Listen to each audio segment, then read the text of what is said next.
We're holding here in the Mishnah.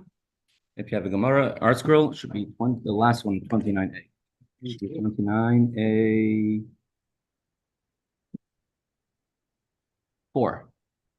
The Mishnah at the very bottom of the page, about 3-4 lines from the bottom of the page of Chav Tes Amud Aleph 29a in Mesechta Megillah.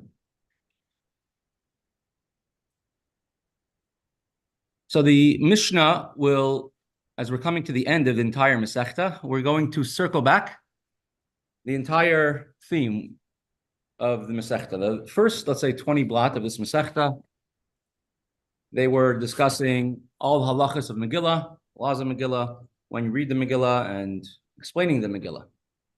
Afterwards, we continue to, once we discuss Megillah, discussing the Sefer Torah, the laws of the Sefer Torah, Kriyas HaTorah. And once we spoke about the holiness of a Sefer Torah, we went on to the topic of the holiness of a shul. And we spoke about a shul for a while. So now we're going to go back to our original topics, the idea of Purim. Specifically, earlier in the Mesechta, we spoke at length about the 4 Parshiyos, the 4 Torah readings that we read between Rosh Chodesh Adar and Rosh Chodesh Nisan. First of Adar and the first of Nisan, the 4 special Parshiyos editions, and we're going to now go back to that topic of about 4 editions. Says the Gemara, the Mishnah, Chav Tes Amud Aleph 29a, 4 lines from the bottom. Our sages said that when it comes to Rosh Chodesh Adar until Nisan, we read 4 Parshiyos to commemorate 4 things. Let me just bring this up on the screen over here. Brought up a few different examples from different years. This is March 2022, and you see Parshas Pekudei has no parsha of the 4 Parshiyos. The week before, Vayakel has Parshas Shkalim. Then there's 1 week empty, and then there is Zachar, Parshas Zachar, which is Shabbos before Purim. Then there's an empty week, and then there's Para. The 4 Parshiyos are to remind us 4 different mitzvahs that took place during the times of the Beis HaMikdash, or if it has to do with that time of year. First one is Shkalim. Shkalim means a half coin. We all do the mitzvah on Erev Purim of Machzas HaShekel, giving 3 half coins to tzedakah. It's half of a denomination of the coin of that time. Back in those days, until we had the paper currency, the Federal Reserve, we always, and then every bill is worth the same amount. It used to be that every single coin had a worth based on the value of the physical coin, whether it was made out of gold or silver or copper. And they used to give a machzas shekel. Every single Jew, wasn't an income tax, it was a poll tax. Every single Jew had to give half of a silver shekel to the Beis HaMikdash every single year. And from this was enough to buy all the korbanos, all the public communal korbanos for the entire year, plus many, many more things. For example, they used to repair all the roads in Yerushalayim with this money. They used to pay the teachers who teach all these children in Yerushalayim with this money, plus many other things would take place with the Machzas HaShekel. Here is just an old Machzas HaShekel coin from the times of the Beis HaMikdash that was found. In the flesh. Right, there's many such examples. It used to be very rare, quite rare, but now with all the archaeological finds that they do, there's many of them all over. Is it half a shekel or a shekel? It's a half shekel coin. Oh. Meaning it's not a shekel that's split in half. It's a shekel, it's like a $50 sort of. Mm-hmm. And as we learned earlier, Haman wanted to give Achashverosh 10,000 silver talents, however much money that was, in order to be able to have permission to destroy the Jews. And he had a nefarious idea in mind, which was to take away the schus of merit, how the Jews gave half a silver coin every year to tzedakah, to the Beis HaMikdash. And so he was going to he was going to give the equivalent, right, of many years, several years to Achashverosh, and Hashem says, our shekel came before your shekel, meaning the Jews have been giving machzas shekel for many, many generations, long before Haman, and hence, that's why the first of the 4 parshas we read is always shkalim. That's why it's the first of the 4 parshas, in order that we should have shkalim coming before Purim, before the decree of Haman. So the first of the 4 parshas is shkalim. In addition to that, the half shekel coin had to be submitted from the entire Jewish nation by Rosh Chodesh Nisan, the first of Nisan. Submitted and accounted for. So on Rosh Chodesh Adar, the first of Adar, the month before Nisan, it would make announcements about the machzas shekel, and the best place to do it is in shul. And so to commemorate that mitzvah, the first of the 4 parshas is shkalim. Okay, if you look at the screen, what's the second of the 4 parshas? This one over here on the top right. Zachar. Shkalim is half a coin, silver coin to the base of Mikdash. Zachar is to remember what Amalek did to us, how to destroy Amalek. And this is always a week before Purim, because Haman was from the descendants of Amalek, called Agagi, Agag, king of Amalek. And we always read it to Parsha the week before Purim, Shabbos before Purim. Hence, in some weeks, some years you'll have Shkalim and Zachar one after the other. Many years you'll have a separation of 1 week, depending when Purim is, depending on Rosh Chodesh is. Shkalim we always do as close as possible to Shabbos, Rosh Chodesh Adar, or the Shabbos before Rosh Chodesh Adar. Oh, what's interesting is we had earlier finished this Mesechta. Correct. As far as actually Yossi, manishma. A word is worth. Baruch Hashem. We're talking about shekel. All the shekels. Says a word is worth 1 shekel, which is a shekel, right? Right. And silence is worth 2. Right. So I guess half silence would be half a shekel, half a shekel. So if someone is only quiet 50% of the time, that's worth half a shekel. Yes, I agree with you on that. As we had earlier. Yes. Good point, Toby.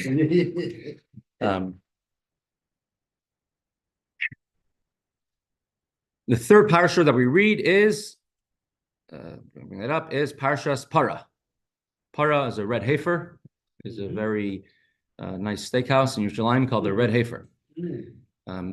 Para, there's a red heifer, a red cow to be completely red, which was used to purify everyone, all the Jews who were tamei mes, impure for touching a dead body.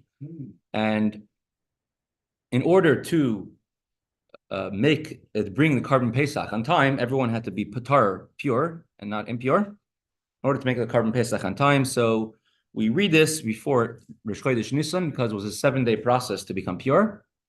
And we read it before Rosh Chodesh Nisan to remind everyone to become pure and go to the Beis HaMikdash, and then you'll be able to get your carbon and be in time for the carbon Pesach. However, we don't read it the one before Rosh Chodesh Nisan, although that's a proper time, because we read a different parsha called Parshas HaChodesh. Parsha of Rosh Chodesh, Hashem, the first mitzvah the Jewish people as a nation received is to sanctify the month of Nisan. Hashem shol Moshe Rabbeinu Rosh Chodesh Nisan. This is what the moon should look like, and we make it a new month. And obviously, definitely, Rosh Chodesh starts, the new month starts when you actually see the new moon. And this reading is the Rabbanon, it's rabbinical in nature. It's not what makes Rosh Chodesh holy, but rather it's rabbinical in nature to, we do it on Rosh Chodesh Nisan because first it mentions the mitzvah of Rosh Chodesh. In addition to that, it also mentions all the karban, all the halachas, all the laws of bringing carbon Pesach, bringing a But you have to know how thin actually the banana with the moon should be. correct. If Right. It could look like a banana for several days. Correct. Yeah. So these 4 Parshiyos, these 4 extra portions are what's read during the month of Adar or slightly before Adar. You could read the first one. Says the Mishnah, third to bottom line on the page. Yeah, definitely take that. Mhm. Yeah, Rosh Chodesh Adar Shechaliyas b'Shabbos. The beginning of the month of Adar is when we start collecting from the entire nation all the machzah shekel, all the half coins, to be given to the treasury of the Beis Hamikdash. And therefore, we read about the machzah shekel on or before Rosh Chodesh Adar. So if the first of Adar came out to be on Shabbos, as can happen in some years, this year Shkalim was 29th of Adar. It happens occasionally. So then you read Parsha Shkalim on Rosh Chodesh Adar itself, because it's on Shabbos, on the first of Adar.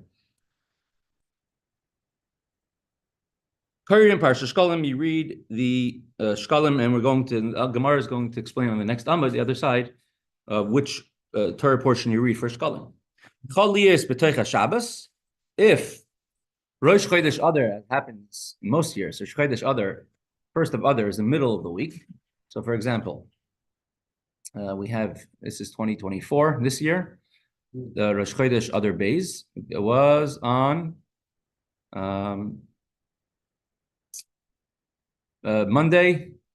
So we read Parsha Shkalim several days before that, in Rosh Chodesh Adar Aleph on Shabbos, although it was still before the month of Adar Beis. In a different year, it would have been before the month of Adar. For example, over here in this year, 2022, Rosh Chodesh Adar was on Thursday, but on Friday, and we read Parsha Shkalim in the month of Shvat on the 26th of Shvat, the Shabbos before the first of Adar, because that is a time when they would make the collection for the half a shekel in order for everyone to pay for the karbanos hatzibur, the communal karbanos in the Beis Hamikdash. Later on, in another two blot, the Gemara is going to discuss. So if you have Shabbos Rosh Chodesh Adar, so you have to read three different Torah readings. You have to read the Shabbos Torah reading, Rosh Chodesh Torah reading, and the Parsha Shkalim Torah reading. So do you only do two and push one away, or do you do all three? The Gemara is going to discuss that. Lamed Amud Beis. Continues the Mishnah. So if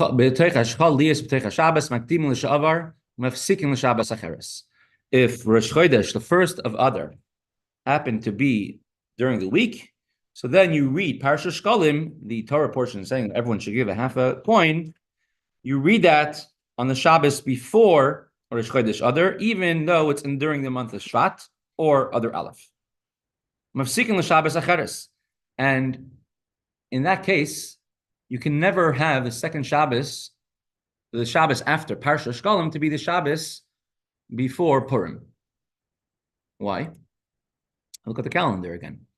So we're in this year over here, where Rosh Chodesh Adar, let's say on, it was over here on Friday. So then the Shabbos, Purim's over here on the 14th of Adar. Purim is over here on this Thursday. So there's a Shabbos in between. Even if Rosh Chodesh Adar is on Sunday, correct? Mm-hmm. So then in that case, Purim will be on also a Sunday, and the Shabbos before that and the Shabbos before that will be, I guess, the day of Tinius Esther. It doesn't really happen nowadays that Purim's on Sunday, unless you're in Yerushalayim. But even then, the Shabbos before Purim would not be the Shabbos after Parsha Shkalim. So therefore, it can only be like that if Shabbos Parsha Shkalim itself is on Rosh Chodesh. So therefore, mafsikin l'Shabbos acheres, like you have in most years, right? You have a break of 1 week, right? 1 week, here's Shkalim. So we have Parshiyos Vayakel Shkalim, then a week of no extra Parsha, just Pekudei, then a week of Vayikra and Zachar. And that's what you have. Most years, you have a break of 1 week without an extra Parsha before Parsha Zachar. Bashniya, back to the Mishnah. On the second Shabbos, prior to which is either the second Shabbos, if Rosh Chodesh Adar was on Shabbos, or the Shabbos before Purim, the second extra Torah portion that's read in the month of Adar is called Parshas Zachar. Zachar, it's a very short parsha, about 9 psukim, which discusses the war Amalek had with the Jewish people on the way to receiving the Torah after they left Mitzrayim. And we read this always a Shabbos before Purim, because we're given the mitzvah to always destroy the remembrance of Amalek. We always remember, is that Parsha Zachar? Zachar is, right? That's, we say it every day in the Shesh Shliach. I'm just thinking of the Kriya of Purim, Shalach. Right? It's end of Parshas Ki Savai. And Haman, who came from Amalek, was a descendant of Amalek. So we have a mitzvah to always destroy any memory of Amalek, and we read that at Shabbos before Purim. Bashlishis, the third parsha, extra Torah portion we read in the month of Adar, is called Para. Correct, Para. Para Aduma, about the red heifer, the red cow. Because the Para Aduma is there to purify the Jewish people from tumas mes, from the impurity of becoming tamei, impure to that body, and everyone has to get ready for Pesach to bring the carbon Pesach. And we read this parsha always the week before we read Parshas HaChodesh. They come together. We wanted to get it as close as possible to Rosh Chodesh, and as we learned previously in the Mesechta, that you can't do it the Shabbos before Rosh Chodesh or of Rosh Chodesh, because that's reserved already for Parshas HaChodesh. So therefore, we read it the Shabbos before Parshas HaChodesh. And so sometimes you might have a break between Parshas Zachar and Parshas Para. So the fourth one, you read the mitzvah of Hashchodesh Zalachem, which is all the halachas of Korban Pesach, and you read it always a Shabbos before Rosh Chodesh Nisan as a double reminder of the halachas of Korban Pesach. And the first of Nisan, this is Mesechta Tainus, we had this Megillah Tainus, and the first of Nisan was a day the Beis HaMikdash, the Mishkan, was dedicated, and the second of Nisan was a day that the first Paraduma was done through, the first red cow was done through Aaron HaKohen. And we always want Tarasan Shal Yisrael. Find something good about another Jew. Even everything looks bad, Tarasan, try to purify them. The Kollel in Crown Heights, when they first started, and so they asked the Rebbe if they should have one unified learning, everyone learns the same topic, or different topics. And so the Rebbe said, generally it goes according to what you have the biggest interest, the thing that you want the most. However, if everything is the same, you should learn about halachas of building mikvahs. What's a kosher mikvah? Because that's tarasan shel Yisrael, purity of Bnei Yisrael. As we learned just before, one of the reasons we pick up grass after, throw it over our shoulders after leaving a cemetery. Which of these parshiyos, the only one that's deraisa, that's biblical, and the only parsha of the year that's really obligated to hear, is Parshas Zachar. It's a mitzvah to destroy Amalek, and that we do through reading Parshas Zachar. Parshas Para, it's a little bit more obligatory. It's not deraisa mamish. It's not actually biblical, but it's a little more obligatory than the other two parshas, and the other two parshas are derabanan. And it's an obligation, of course, to hear the four parshas, and most importantly, it's Parshas Para. You have to go here. Says the Gemara. We are 24A4. Not 24. 29A4. What? A4. In the Mishnah. 29A4. Here's one with the right. 2 pages on. Here. You got it? It's A4, isn't it? A4. Oh, Reb Shmuel, Shalom Aleichem.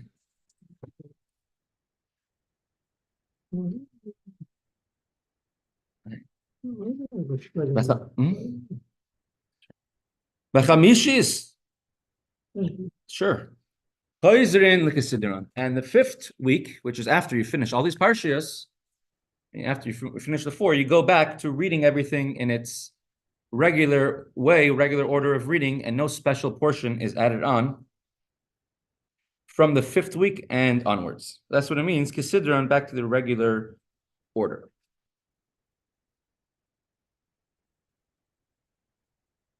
Lakoil mafsikin. Now, there's many special days on the Jewish calendar. Right? Rosh Chodesh, we went through this at length. How many aliyahs on every single Torah reading? Right? Rosh Chodesh, Tisha B'Av, fast days, Purim, Chanukah, Yom Tov, Yom Kippur, Shabbos, and we have a regular order of learning the Torah that every week we read one parsha. We're soon going to have in the Gemara how some places they would. We finish the Torah every year. In some places, it would take 3 years. Each parsha would be a third of the length. They would finish the Torah once every 3 years. But any time that there is a special Yom Tov, we don't read the parsha of the week. Instead, we read the Yom Tov for that time. We read the parsha of the Yom Tov. For example, Shabbos Chol Hamoed, we don't read the Torah portion of the week. Rather, we read the Torah reading of Chol Hamoed. And other events, besides for that, before Shabbos and Yom Tov, we always read that. And if it's sometimes we read that special event as a mafter. So the Gemara will soon explain, qualify, or quantify this statement a little bit better. It says, Lakol mafsikin. For all special days, you interrupt the regular programming in order to give you a special announcement that we read the special Torah reading of that time. Rosh Chodeshim, on Rosh Chodesh, Chanukah, Purim, and Purim, Taniyos, on fast days, we read the Torah reading of the fast day. So let's say Monday and Thursday, usually you read that Torah reading of that day. Monday, Thursday, if it's a fast day, you read for the fast day, you read for Rosh Chodesh. Rosh Chodesh, Chanukah, Purim, Taniyos, fast days, Chanukah, Purim, you read that Torah reading instead of the regular Torah reading. By Maamar, as we learned previously, is when there were representatives from every shevet, every tribe, who would represent the Jewish people in the Beis HaMikdash on a daily basis. And of all the chosen electors, they would choose some of those to go to the Beis HaMikdash, and the rest would stay in their own city, be more than a minyan, and they would read they would fast, and they would read a special Torah reading of Parshas Bereshis, as we've done this, we went through this before. Yom Kippurim and Yom Kippur by Mincha, we don't read Vaychal about a fast day. Rather, we read about Parshas Acharemus, about the prohibition of prohibited marriages, prohibited unions, that people should do teshuvah on that, for that. Otherwise, we, on a regular Shabbos, read the regular weekly Shabbos Torah reading. Says the Gemara, Tanan Hassam, we learned in a Mishnah, Mesechta Shkalim, very interestingly, Mesechta Shkalim is the only Mesechta where there was a Gemara on there, Gemara Bavli, but we don't have the Gemara. It's lost. And therefore, anything we have from Mesechta Shkalim is from the Talmud Yerushalmi.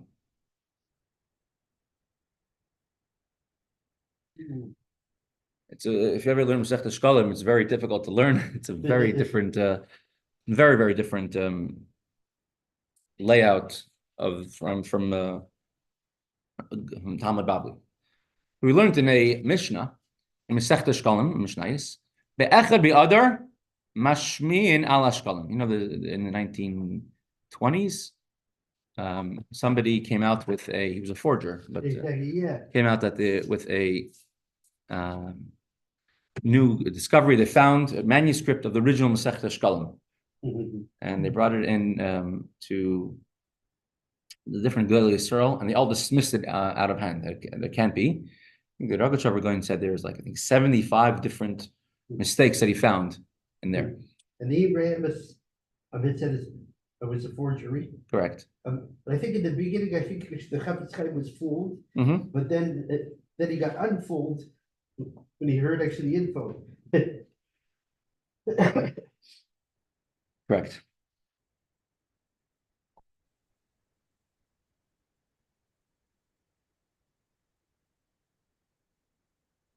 So, Yeshar Koyach. Thank you. Issue number 18. Well, Yeshar Koyach. We'll bring that up very soon. Issue number 18. Yeshar Koyach. So it says in the Mishnah on Be'echad Ba'adar Mashmin al Shkalim on Rosh Chodesh Adar, the first of Adar, you read, you announce in the whole land of Eretz Yisrael, reminder everybody to give your machzah shekel, everybody give your coins. Like the IRS goes, everybody give what you have to give to the Beis HaMikdash.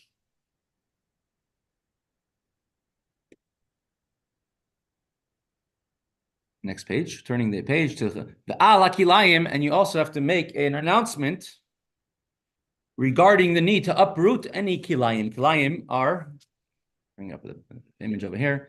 This is just an image I found online trying to find Kilayim. Kilayim is a very big portion, very big percentage of all the fruits and vegetables we eat today are probably Kilayim, but Kilayim is a mixture, forbidden mixtures of the Torah, right? Wool and linen you can't wear together. You cannot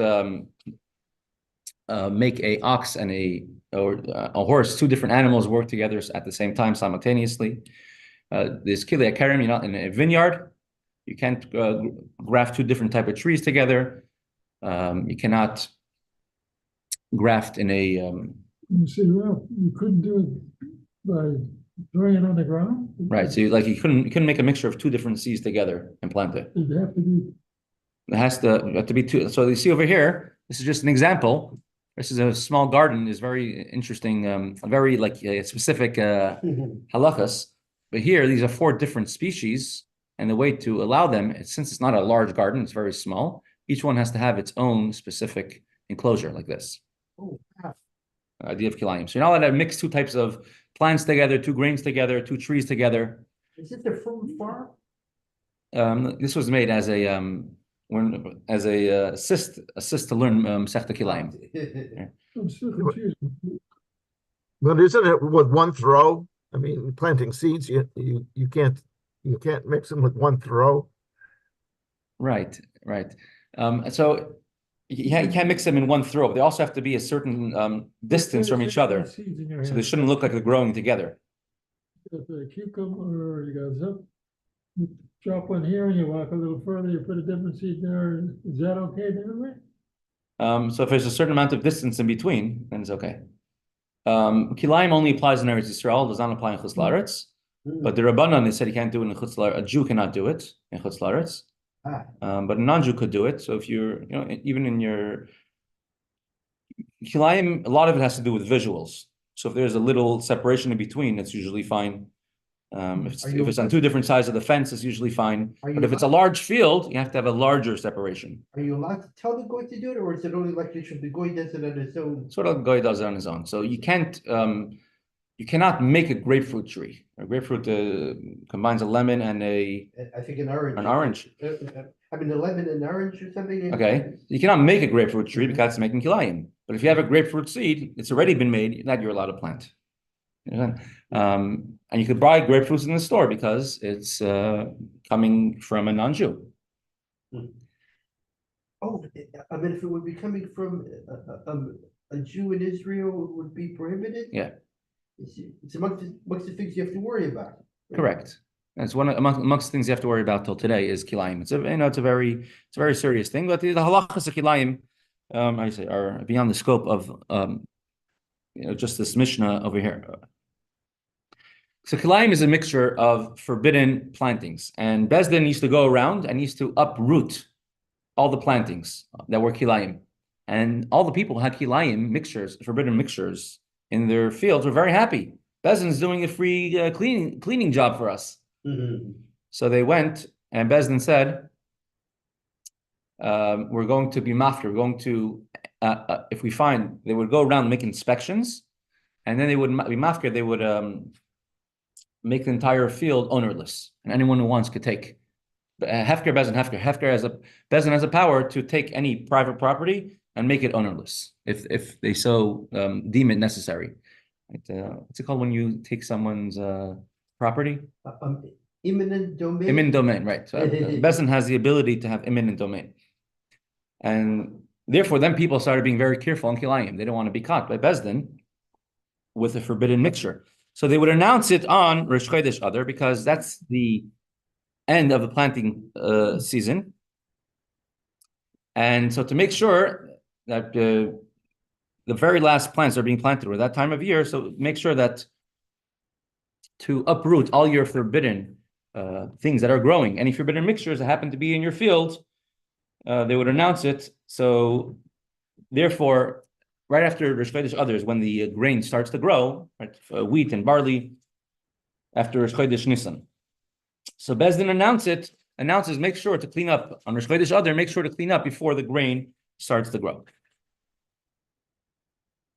We'll pause the Gemara here. We'll continue with Veyadaata, Moskva.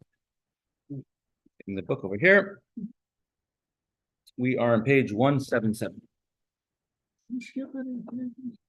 I don't think so. Yesterday, today? Okay. Yes. I don't think we skipped that all now. Did we skip anything? It seems like.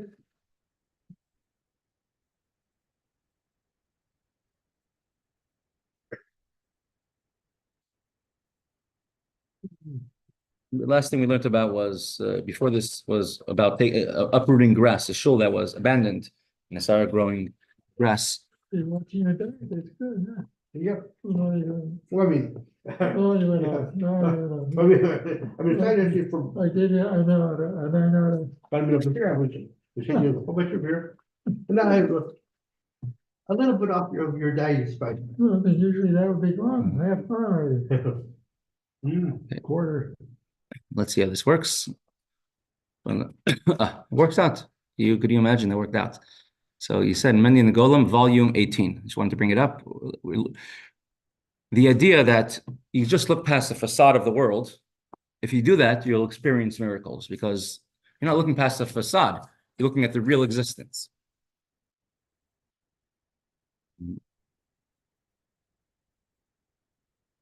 Copy that link. Control V. If anybody wants to look at it on their own, you could look at the story of the prophets of Eliyahu and Har Carmel, made with lots of creativity by our very own Rebbe label, Shliach.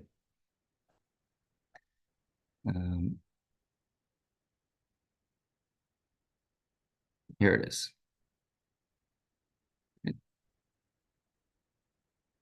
Eliyahu and Har Carmel.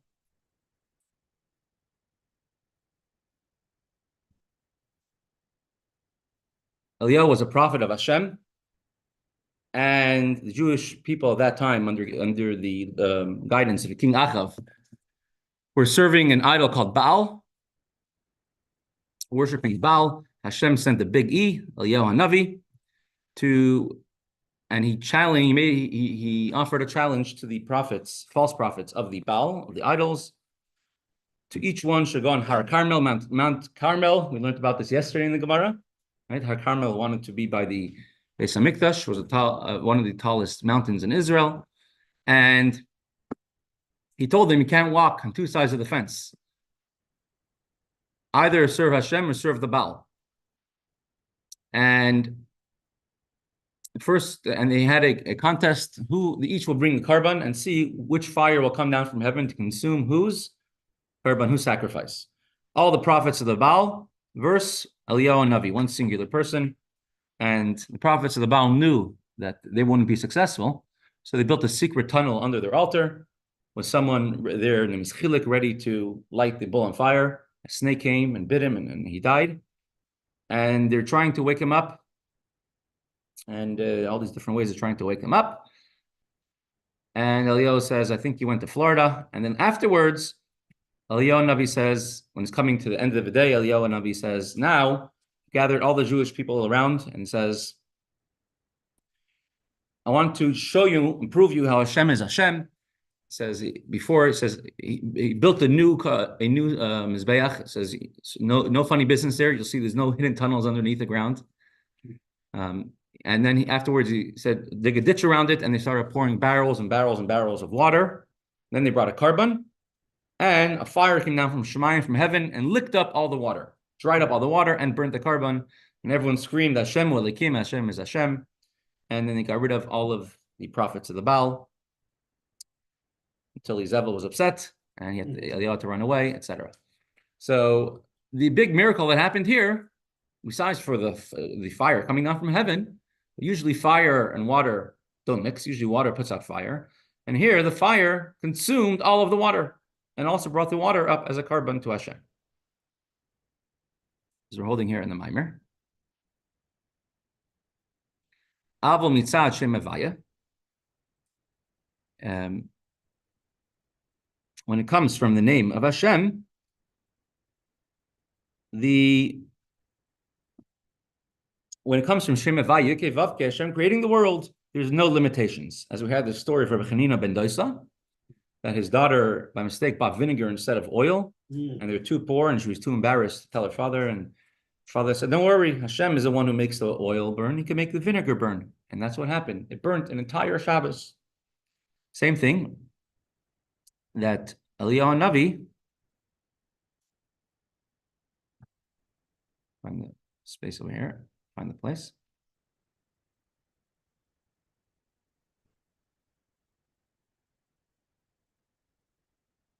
We do see sometimes that Hashem will make things that are not natural to happen. For example, the story of Rabbi Chanina ben Dosa and the story of Avram Avinu and thrown into a fiery furnace, and the story of Eliyahu Navi, Bahara Carmel. K'moi b'Eliyahu, Bahara Carmel. Eliyahu says like Eliyahu Navi and Hara Carmel, where the water where the water was consumed by the fire. Just find the space up. I just want to find the right place up here.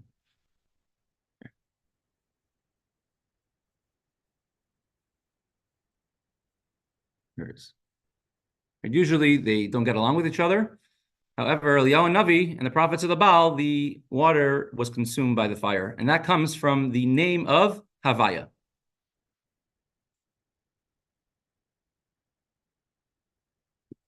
Whenever a person has a challenge and they overcome it, so then they reveal a deeper bond with Hashem than they had before. And how does that work? Why does it work like that? How is difficulties and troubles, how do they make a person grow?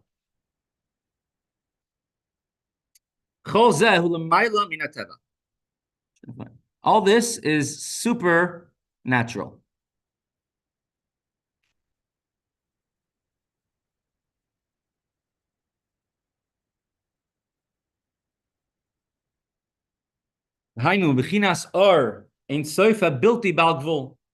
This comes from an infinite level of Hashem, which is above nature entirely.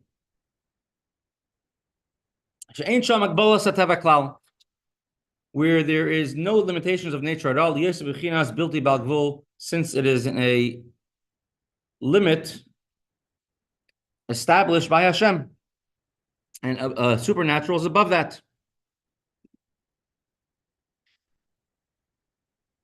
The world, as we know it, goes according to a system which is going according to the name Elohim, the creation of the world. You know, there's a order of how things work. So true, the name of Hashem, the infinite Hashem, is the one creating the world. Every single thing that is created comes through the power which creates it.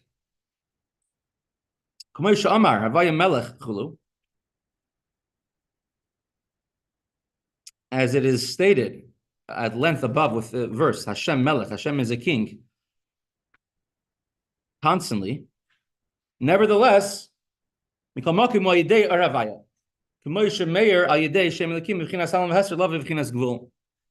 name Havaya, Hashem's infinite name, is what's creating the world, and it's going through the medium of Shem Elohim, which makes it a limit. And this is the nature of the world. Shehamayim Water extinguishes and fire burns.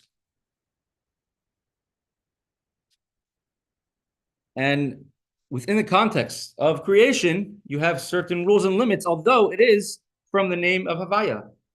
So if you are going based on your own strengths, so then you're only going to receive or see apparently what's supposed to happen according to the nature of the world.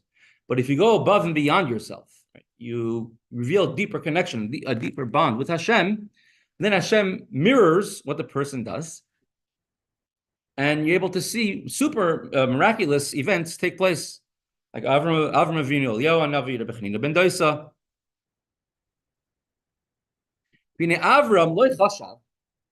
Avram did not think to himself, he did not think to himself that I deserve to be saved. I deserve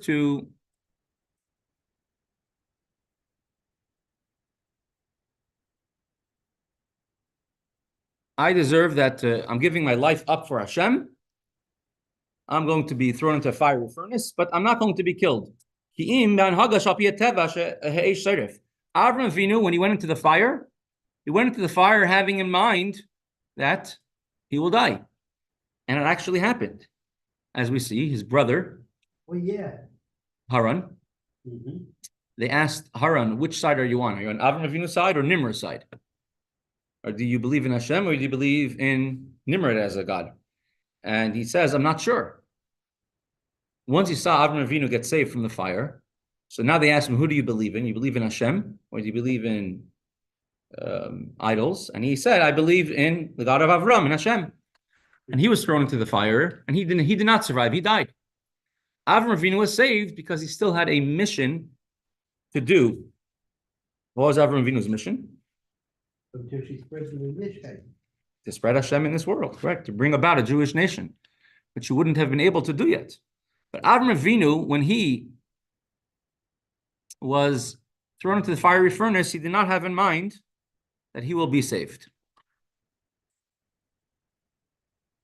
He thought to himself that the world will go the way it goes, that the fire will burn.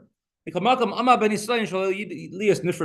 he was not afraid, and he withstood his challenge not to be separated from Hashem. He had big obstacles in his way. He had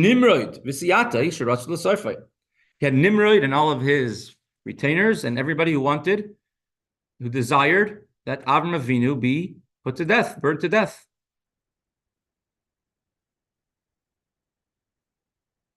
And a big miracle happened for Avram Avinu, and he was saved. He was able to withstand the test that was given to him.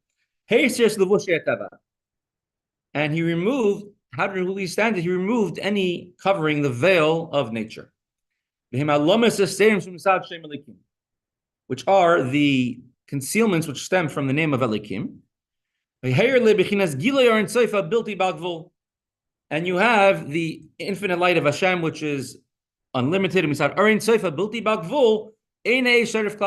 once you're dealing with that perspective, so then Hashem's infinite light is not limited, and fire won't burn us. Say water won't drown us, fire won't burn us. Because it's above limitations. Because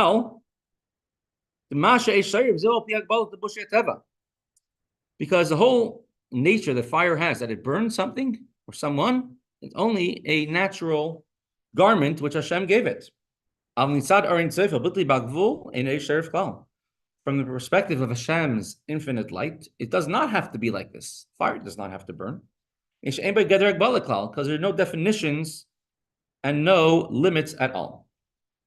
So when we persevere without fear, we reveal Havaya that lies beneath the veil of nature. We're up to the bottom of page 182 of Megillah. We'll continue with that in Mirza Hashem tomorrow. So when you read a story, hear a story, isn't just a nice story or a nice comic to read in the Mendy and the Golem. It's a way to influence our own personal lives on a day-to-day basis. A deep Maamar like this could have a actual